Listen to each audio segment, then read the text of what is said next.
So bago tayo mag-start mga kasower, make sure at kung bago ka lang dito sa channel ko, subscribe nyo na ako, Jerry Sewing Mechanic.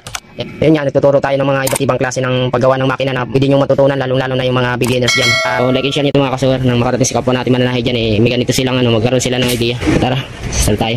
So what's up mga ka-customer natin dyan, ka-mechanics, kasower.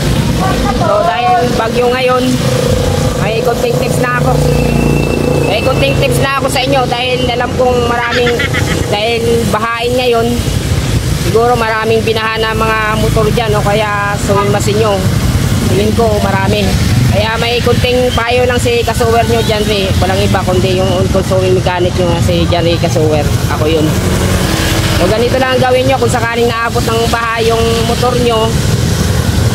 Patuyuin nyo muna po. Pagkatapos matuyo, pandarin nyo po, pandarin nyo na pandarin. Hayaan nyo lang kahit iyon nyo. Then wag nyo pong hayaan na hindi nyo pandarin, kasi may stock up po, kakalawangin yan. Baka hindi nyo na magamit yung motor nyo kung sakaling hindi nyo na papandarin.